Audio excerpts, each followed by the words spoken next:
U luister na Daders van die Woord, slegs hier by Adventiste Wêreldradio Afrikaans. Ek is Charles Kies.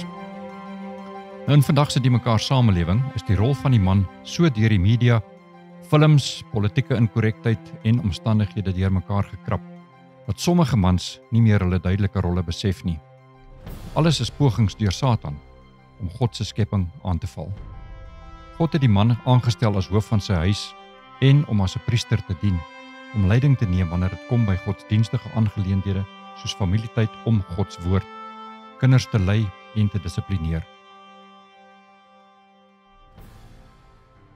Rise up, O men of God, have done with lesser things. Give heart and soul and mind and strength to serve the King of Kings. Rise up, O men of God, His kingdom tarries long. Bring in the day of brotherhood and in the night of wrong. Rise up, the Lord is calling. Rise up, this is the day. Rise up and seize the moment. Rise up, O men of faith. Rise up, O men of God. The church for you doth wait. Her strength unequal to her task. Rise up and make her great. Lift high the cross of Christ, tread where His feet have trod. As brothers of the Son of Man, rise up, O men of God. Rise up, the Lord is calling. Rise up, this is the day. Rise up and seize the moment. Rise up, O men of faith. Rise up, the Lord is calling. Rise up, this is the day. Rise up and seize the moment. Rise up, O men of faith. Rise up, O men of faith. Rise up, O men of faith. En vandag het ek die voorreg om met Reinhard Heijo te gesels. Reinhard, welkom hier by ons in die ateljee. Baie dankie, is 'n voorreg om hier te wees. Ja man, en vertel ons 'n bietjie oor jouself. Ek's nou nog net so diskant 50. Ek's getroud al amper vir 20 jaar, so nog so 'n week en 'n bietjie, dan is ek getroud vir 20 jaar. Ek's die pa van 3 pragtige dogters. Die oudste ene word nou 17 die jaar en die ander 2 se tweeling, hulle is nou 12. Ek is die onderhoofouderling hier by Elofsdal, saam met Werner Badenhorst, wat die hoofouderling is. Ek is ook die hoof van die mannebediening en dan is ek ook baie betrokke by die tienerbediening hier by die kerk. So ja, dit is maar waarmee ek myself besig hou. En dan werk jy ook nog. Ja, ek werk ook nog voltyds. So ek weet nie hoe jy alles in mekaar pas nie, maar ons gaan daaroor gesels. Nou, wat sê die Bybel? Hoe moet 'n man van God optree? Jo, daar's 'n versie wat in my kop inkom en dit is basies Romeine 12 vers 2 en dit sê net basies dat en moenie aan hierdie wêreld gelykvormig word nie, maar word verander en deur die vernuwing van julle gemoed. Nou, as ek daaraan dink is, jy weet, as 'n mens kyk na hoe die wêreld sê jy moet optree as 'n man en teenoor dit wat jy as man moet doen as jy Jesus volg. Daar's 'n groot kontras daarso en jy weet, die een versie wat ook vir my staan, ek weet dit, ek haal dit net sommer so rowweg aan, is, jy weet, ons moet ons vrouens lief hê, soos wat Christus die kerk lief gehad het. Nou, daai sê ook vir my dat, jy weet, ons is geroep om meer te wees as wat hierdie wêreld ons leer om te wees. En as jy kyk na die wêreld daar buite, jy weet, jy moet amper rough en tough wees, jy weet, take no prisoners, daai tipe houding hê. Maar as jy kyk na Jesus, hoe hy was, hy het gedien. Ek bedoel, met die laaste nagmaal wat hulle saam gehad het, die disippels het onder mekaar gestry, wie is die beste, wie is die oulikste, wie is die slimste, ek weet nie wat se ander argumente nie, ons kan maar net 'n paar aannames maak. En wat doen Jesus? Hy staan op, gehaal 'n bak water en begin voete was.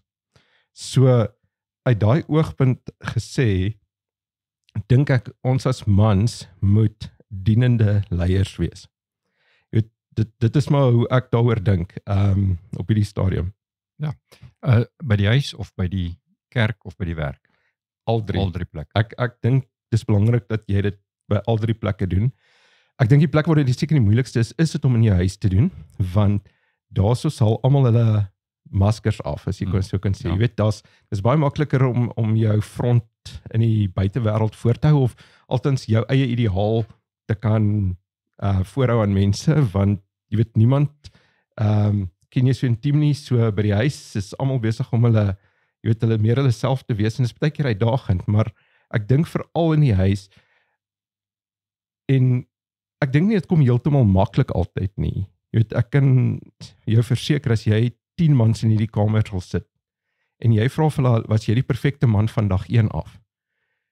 Ek sal sê, as een van hulle daai 10 sê ja, dan lieg hy een.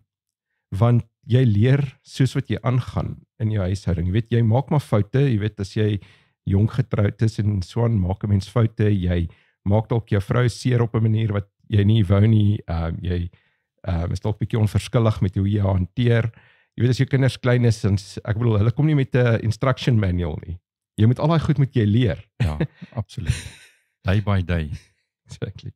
En waar, ek dink die tyd wat jy die werksplek betree, en of as jy besig is om in 'n dienende rol by die kerk te dien, is dit, jy weet, jy bou soort van daarvoor op, en jy kyk na voorbeelde van mentors en die tipe van mense wat jou kan help en kan leer, maar ek bedoel, die beste voorbeeld wat ons het by die huis, om daai leierrol is maar jou pa, of jou oupa, of jou te oom, wat jou daai voorbeeld kan stel.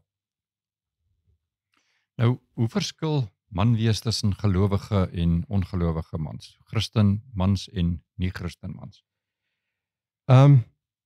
Ek dink die groot verskil tussen 'n nie-Christen man, of kom ons sê 'n ongelowige man en 'n gelowige man, is dat jou motief hoekom jy dinge doen begin verander. Ek hou daarvan om daaraan te dink aan die volgende manier. Weet, as jy Jesus volg, dan volg jy eintlik 'n wet van liefde. Waar as jy hom nie volg nie, ja, jy kan dit nog so 'n bietjie regkry, maar jy het meer 'n wet van die eie ek, bietjie selfsugtigheid. Jy weet, daar's jy kan kyk en sê, okay, jy weet, ek moet nou vandag hierdie sake transaksie doen. Kom ons kyk hoe kan ek hierdie ou boer vir soveel geld as moontlik. Of jy kan 'n Christelike inslag hê en jy kan sê, okay, hoorie, hier is my regverdige wins, maar kom ons kyk ook dat ek hier vir hierdie ou die beste diens kan gee. Weet ek gebruik nou maar 'n eenvoudige voorbeeld. Dieselfde maar by met jou huishouding. Jy kan 'n absolute tiran wees en sê, hoorie, so dit is hoe dinge sal gedoen word, en jy weet, die sweep klap en almal moet net spring, of jy kan probeer om te vermaan en te wys en deur 'n voorbeeld te lei. En ek dink dis die groot verskil, maar basies tussen 'n nie-gelowige man en 'n gelowige man is, jy raak baie meer ander georiënteerd. Jy doen nie meer dinge uit selfsug of uit hulle eer, soos die Bybel sê nie. En wat is die rol van mans in die kerk? Ja, daai is 'n belangrike ene, dink ek. En wat ek nou sê is nou nie om ons skoner of geslag af te kraak nie, maar ek was al in 'n situasie waar ek gesien het wanneer daar nie mansleierskap in 'n kerk is nie. Ek dink dit is 'n baie belangrike rol vir mans om te vervul, is om leierskap in die kerk te neem. Nie oor enige ander rede nie, maar ek dink mans bring saam met hulle 'n sekere manier van dink. Jy weet, ons is doelgerig, ons is doelwit georiënteerd. So as ons sê, hoorie, ons wil graag hierdie jaar 'n uitreik hou, dan sal ons daarvoor druk en ons sal begin fokus daarop. Nie dat die dames dit nie ook kan doen nie, maar ek dink net daar's 'n ander inslag. Jy weet, vrouens is gemaak om te kan lief hê en te kan, in Engels sê, te nurture, waar weet, ons moet daai pad vorentoe wys, daai leierskap wys. Dan, om terugkom na die voorbeeld, ek dink ook dat veral wanneer dit kom by moeilike sake, weet die manier hoe 'n man se kop gewire is, dink ek sal hulle 'n bietjie anders daarna kyk. Ek sê nie ons het nie emosies daaromtrent nie, maar ek dink ons het die gawe gekry van die Here af om ons emosies so klein bietjie op die kant te skuif. Waar ek vat nou maar die voorbeeld van my kinders en my vrou. Partykeer dan kom my emosie raak amper die swaar deel. En so ek dink daarso is dit is dalk, jy weet, 'n gawe die Here vir ons gegee het as mans om dit te kan doen. Ek sê nie dat daar nie vrouens sal buite is wat dit 100% kan doen nie, maar ek dink as ons rol as mans ten volle vol staan, dan sal ons nie probleme hê wat ons het by kerke in ons gemeenskap en goed nie. Daar's 'n quote van Ellen White waar sy sê, what the world needs is the want of men that cannot be bought of sold. Ek haal dit nou baie los aan, maar dit kom basies daarop neer, jy weet, manne van integriteit. En ek dink as jy 'n man van integriteit is in enige rol, dan kan jy 'n verskil maak. Ja, definitief. Jy het nou so vinnig aangeraak, mans by die werk, Christen mans, wat nie mense uitbuit nie, wat eties optree in hulle handel en wandel. Hoe stel jy 'n voorbeeld by die werk, dat mense kan sien, maar jy's 'n Christen?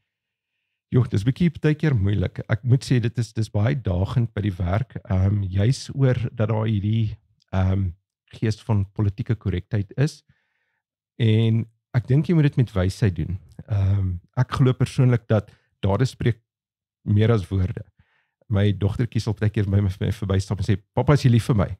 Dan sê ek, "Wat gaan dit jou help? Ek sê dit vir jou, maar ek wys dit nie vir jou nie."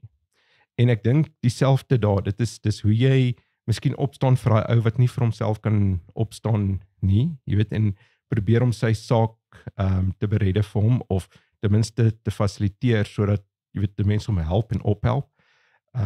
Ek glo ook dat 'n mens moenie jou span of die mense met wie jy werk, jy weet, vertrap nie, jy weet, jy moet hulle eintlik ophelp. Nou, partykeer is dit nou maar, jy weet, dit lyk van die buitekant af rof, weet, ek bedoel, ek glo dan, jy weet, 'n ou wat jy so half beledig, jokingly, is amper meer 'n ware vriend as wat die ou wat altyd net mooi broodjies bak.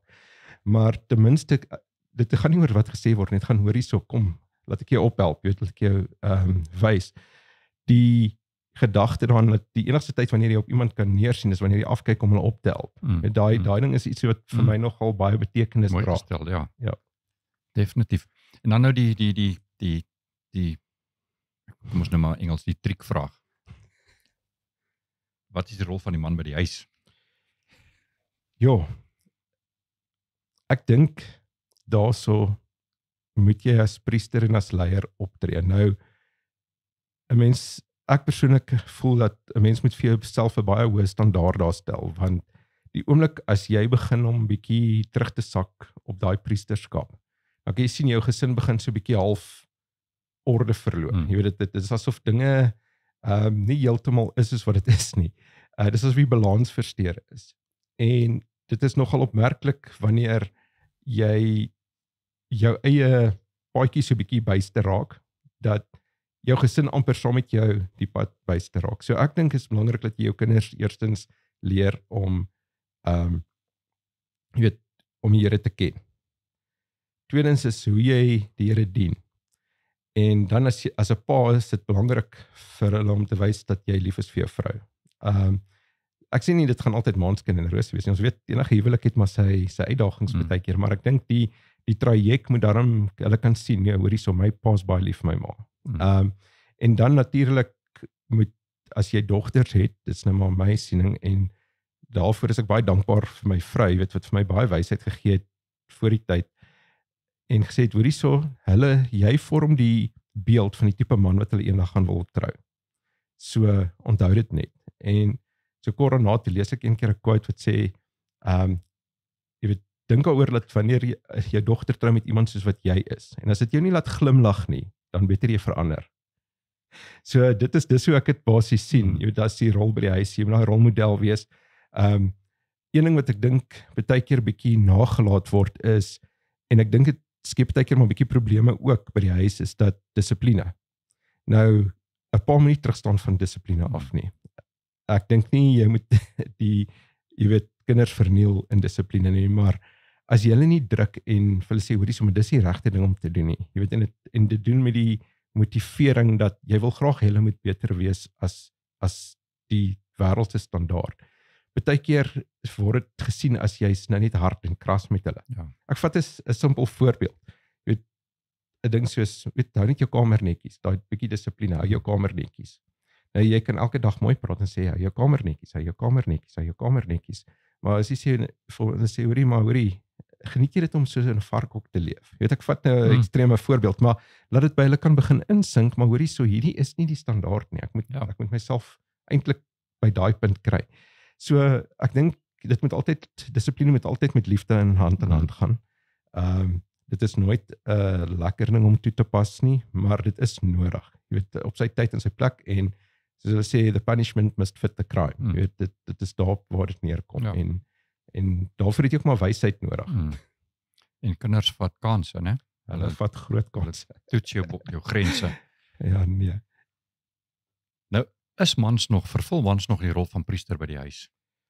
En is mans nog hoof van die huis? Ek vat nou voorbeeld, man het sy werk verloor, vrou werk, sy bring geld in. Voel die man later nie of hy amper sy posisie verloor nie in die rangorde van die huishouding nie? Ek moet sê, ek dink tot 'n mate ja, baie. Veral as 'n mens kyk na situasies soos wat jy nou duidelik het. Kyk, en party egpare kan dit werk. Jy kry egpare waar dit kan werk, want daar's 'n goeie verstaan van 'n sekere situasie vooraf, en hulle werk daar rondom. So daar is die uitsonderings, maar ek dink as jy kyk net na die sondeval, ek gaan altyd terug na Genesis toe, want as jy dit verstaan, dan verstaan jy eintlik baie. Wat daar gebeur het na die sondeval, is daar gesê, hoorie, jou hinkering sal jou man wees. Jy weet, jy sal kinders met moeite groot maak, jy sal kinders met moeite baar. Die man het gesê, jy sal werk en uit die sweet van die aangesig sal jou brood verdien. So as jy kyk na daai straf, ek dink dit met 'n seun ook gekom. 'n Man het daai ingebore behoefte om te kan voorsien vir sy gesin, om die broodwinner te wees, om die leier te wees, om en daai plek vol te staan. So ek dink dis iets wat inherent in ons DNA as mans is. Okay, dis seker maar 90% veralgemening, maar ek dink dit is veral as jy nou nog 'n gelowige man is, weet, dit is eintlik jou plig en jy sien dit as jou plig. So ek dink in 'n situasie waar daar dalk 'n verskywing is van daai rolle, kan dit miskien tot, jy weet, dit kan 'n man op die punt bring waar, jy weet, soos hulle in Engels sê, sy self-worth is nou meer bietjie daarmee heen. Jy weet, en dit kan 'n baie moeilike ding wees om mee aan te pas. Jy weet, ek het al gesien as mans hulle werk verloor, hoe daai wroging daar is. Hulle wil graag so iets doen, maar nou, weet, probeer hulle dit werk nie uit, dit probeer hulle dit werk nie uit nie. En ek dink dan ook, dit sit ook nou nog ekstra druk aan die vrou se kant, want eweskielik moet sy nou die rol vervul wat sy nie eintlik gemaak is voor nie. Ja. Jy weet, dit is nou uit 'n Christelike oogpunt gesê. Ek bedoel, as baie suksesvolle vrouens daar buite, en hats off to them, jy weet, hulle maak 'n groot impak op die samelewing, maar dit is net, ek dink as ons kyk hoe ons aan mekaar gesit is. By die werk het ek 'n kollega gehad, baie suksesvol, en sy het op 'n punt kom gesê, weet jy wat, dis nie wat ek vir my lewe soek nie. Sy wil by die huis wees met haar kinders, sy wil haar kinders gesien groot word, en sy het bedank. So eenvoudig is dit. So dit het net ook vir my weer eens gewys dat dit is tog, weet, hoe ons verskillend gemaak is, jy weet, nie verkeerd nie, maar net verskillend. Dis reg. En die ander ding is, mans of die vrou is dan neem die finansiële besluit. Presies. En dit vat bietjie daai voorreg weg van die man ook. Soveel so dat dinge dalk agter weer gelaat word, want hy wil nie altyd vir sy vrou vra, maar hoorie, so dit moet reggemaak word, of dit moet nou gekoop word, of wat nie. En dit is 'n moeilike situasie om te beheer, en nog steeds te voel, jy is nog steeds in beheer van jou huishouding. Nee, dit is so. Dit is baie waar. Ek bedoel, ek het ook op 'n stadium, het ek vir so 'n paar maande sonder werk gesit. En ek kan onthou daai frustrasie wat jy mee sit, wanneer jy weet byvoorbeeld daai kar moet gediens word, nee, nou weet jy, jou vrou nou hou die dinge net daar, laat dit nou nie heeltemal agteruit gaan nie. En jy maak maar planne, jy probeer kyk wat jy kan doen, maar ek dink dit vat tog aan enige man as hy in daai situasie is. Ja, definitief. As dit nou gepraat oor dissipline, ek dink ons het dit redelik goed aangespreek, hoe jou kinders dissiplineer. Wat het jy gesê, die punishment was fit the crime. So jy gaan nie iemand mors doodslaan omdat hy net 'n glas laat val het. Ja, nee, die manier van dissipline is ook baie belangrik. En om hulle nie uit mekaar uit te wil slaan nie, maar en baie keer die voorbeeld te stel of kalm te wees en 10 minute, sit eers 10 minute in die hoek voor ek my hiermee heeltemal verloor. So dit is baie selfdissipline om die regte dissipline toe te pas op die kind afhangende van die oortreding. Hoe belangrik is huisgodsdienst nog vir mense? Ek dink dis baie belangrik. Ek dink dis 'n groot uitdaging in vandag se tye is om huisgodsdienst te doen. As jy vat veral waar al twee ouers werk, dink ek is nogal 'n groot uitdaging. En dan het jy nog hierdie ding van, weet jy moet opstaan, jy moet vroeg ry, werk doen, dan sit jy 2 ure in die verkeer en kom jy daar aan, dan werk jy, dan moet jy nog daai tydperk terugspandeer huis toe. En jy weet baie kere dit het al met my gebeur. Dan kom ek eers, my kinders slaap al amper, dan is ek al eers by die huis en dan weet die laaste ding wat jy dan wil doen is om almal uit die bed uit te jaag sodat jy by mekaar kan kom om huisgodsdienst te doen. So ek dink dit is 'n uitdaging. Ek dink dit is nog steeds belangrik want ek nou nog toe kyk ek na 'n video en ek sukkel baie keer om woorde te kry om iets uit te druk wat ek dink. En dan sal iemand net iets sê en dan ewesklik kan nou het ek die woorde om dit te verwoord. En die persoon het eintlik daarop gesin speel of eintlik het reguit gesê, hy sê jy kan nie jou kinders leer om God te dien deur om vir hulle te sê gaan kerk toe nie. Of jy gaan laai hulle by die kinderprogram by die kerk af of by die tienerprogram by die kerk af en dink dit is die godsdiens wat hulle moet beoefen nie.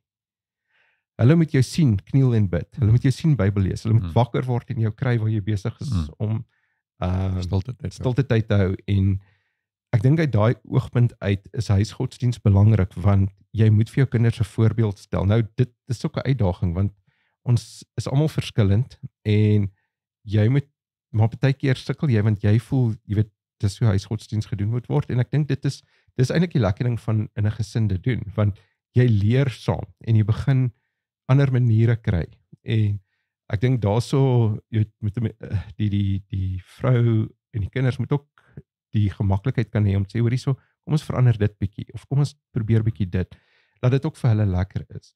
Ons het byvoorbeeld 'n soort van 'n tradisie begin, byvoorbeeld met Sabbatopening. Nou, dit klink bietjie stout, maar ons sal byvoorbeeld 'n klein stukkie koek of iets gaan koop, nie groot nie, en dan sal ons nou lekker saam daar so koek eet, ietsie lekkers, en dan sal ons huisgodsdienst doen en Sabbat open byvoorbeeld.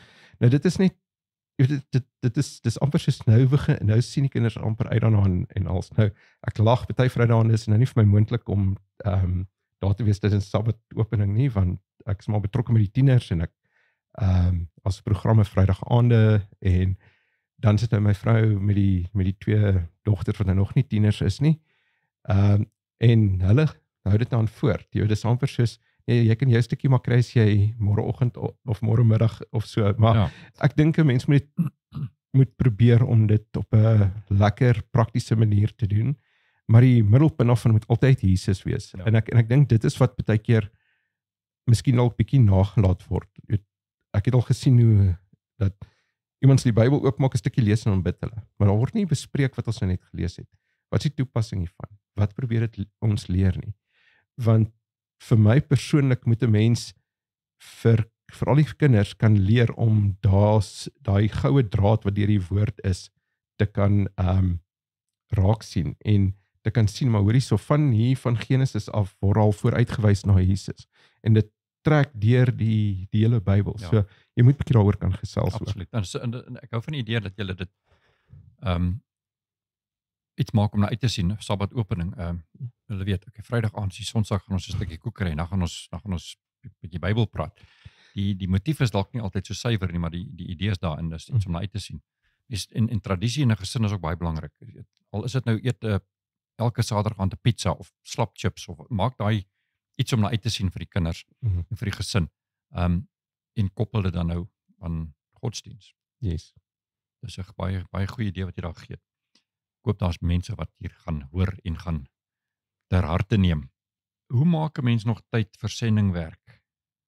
As mens kyk, is tog ons plig, ons as Christen mense, die Here het gesê, gaan uit en maak disippels van nasies. So ons moet ons kant bring om die woord van God te verkondig. Hoe doen mense dit en het mens nog tyd daarvoor? Ek dink daai is 'n baie daagende vraag, want ek dink as 'n mens kyk na evangelisasie is baie keer so breed in die eerste plek, en ek dink alhoewel daar by meeste 'n behoefte is om te kan gaan en sit en mense te gaan bedien en Bybelstudies te gee, is dit baie keer nie moontlik nie. Ek dink in die eerste plek hoe mense tyd daarvoor kan maak is net hoe jy self dra of gedra in die samelewing. Baie keer is die beste boodskap wat jy vir iemand kan gee nie die manier hoe jy optree. Dit is daai vriendelike woord wat jy het vir iemand, dit is die omgee wat jy gaan wys. En as jy kan, moet jy maar kyk, as die Heilige Gees jou lei om iets met iemand te deel, dan deel jy dit met hulle. Ek dink dit is baie keer moeilik as jy kyk na, weet nie almal is altyd ontvanklik daarvoor nie, so jy moet daai saadjies kan plant. Nou hoe jy tyd maak vir ander dinge is maar commitment. Ek dink as jy soos die Afrikaanse spreekwoord sê, waar daar wil is daar weg. So as jy ietsie wil doen en jy wil betrokke raak daarvoor, sal jy tyd maak daarvoor. So ek al genoem het, baie betrokke by die tieners en probeer tyd maak daarvoor, en ook vir die mannebediening. Jy steek jou hand op, jy sê jy wil dit doen, en dit is wat jy graag vir die Here wil doen, en jy vra vir leiding, en jy maak tyd daarvoor. Dit is baie keer nie maklik nie, dis baie keer moet jy regtig opofferings maak, en ek dink dit kom terug daarop neer, dat dis daai servant leadership houding wat 'n mens moet inneem, om te sê, hoor hierso, ek hoef nie vanaand te sit en my gunsteling program te kyk, of jy weet, nog 'n rukkie te sit en jy weet, relax nie. Ek moet opstaan, ek het nodig om daai en daai te doen en voor te berei, want daar's mense wat dalk in wie se lewens jy dalk 'n verskil kan maak. En ek dink dis hoe die beste hoe ek daai vraag kan antwoord. Dis meer 'n houding, eerder as om goeie beplanning te doen. Dit help, maar die beplanning kan jy ook niet so ver vat. Dit is 'n mindset. Ja, die wil moet daar wees. Ja. Jy het vroeër ook gesê, vir ons toe jy jouself bekend gestel het, hoe betrokke is jy alreeds by die kerk. Toe vra ek nog in die werk ook nog. So jy het duidelik 'n vol bord met baie dinge op. Jou deelname aan die kerk is jy preek, jy's ouderling, jy's mannebediening hoof. Jy is betrokke by die tieners. Jy doen wat jy kan. As ek hier kom, as jy hier baie keer by die ateljee of by die kerk. En hoe kry jy tyd vir alles? Vertel vir ons, hoe kry jy tyd om al daai goed, en nog werk, en nog vrou, en nog gesin, alles te kan juggle? Ek gaan dit so half bietjie humoristies beantwoord, maar jy weet, dit is soos 'n eentjie wat op 'n dam is. Alles lyk so mooi kalm in die water, om jy onder trap jy vir die vale, maar ek dink dit gaan maar oor om te prioritiseer en maar tog beplanning te doen. Ek moet sê, baie keer dan skep jy jou gesin 'n bietjie af, juis omdat jy so betrokke is. Hulle maak maar opofferings saam met jou, en dit help as hulle ook verstaan dat hoor jy het 'n doel om te dien. En ek dink dit is belangrik dan om baie keer ook terug te gee vir hulle en om te kyk na hulle geestelike en emosionele behoeftes en jou bes te doen om aan hulle ook te voorsien. Maar ja, dit kom net neer op beplanning. Baie keer is dit maar 'n bietjie chaos. Dit gebeur maar baie keer dat jy Sabbatskool les letterlik die oggend voor die tyd eers voorberei, want die hele week het gegaan aan ander dinge wat jy aan gewerk het, byvoorbeeld 'n preek of jy het vergaderings gehad en die tipe van goed. So jy het dalk nie heeltemal by alles uitgekom nie. So dis maar net om te weet wat jy moet doen, te beplan daarvoor en dan jou beste te gee wanneer jy dit doen. Dis maar hoe ek te werk gaan. Ja, en elke man het sy eie patroon of sy eie resep wat hy moet volg om dit te doen. En ek dink, hulle sê ons altyd, as jy 'n ding gedoen wil hê, dan gee dit vir iemand wat alreeds 'n bord vol dinge het om te doen. Dan weet jy dit gaan gedoen word. Die ou wat net 1 of 2 goedjies doen, gaan nie noodwendig doen wat jy van vra nie. Dis baie waar. Ek dink, ek het vanoggend verseker vir iemand, weet jy, as net elke man in die kerk bereid is om net 1 dingetjie te doen. Ja.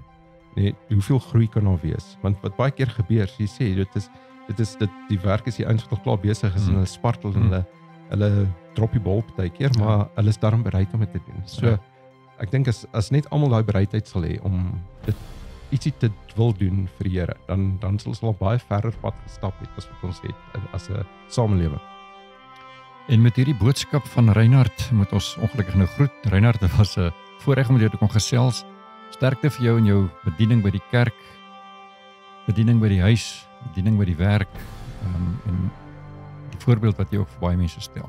Dit is lekker om te gesels. Dankie dat ek hier kon wees en dat julle my genooi het.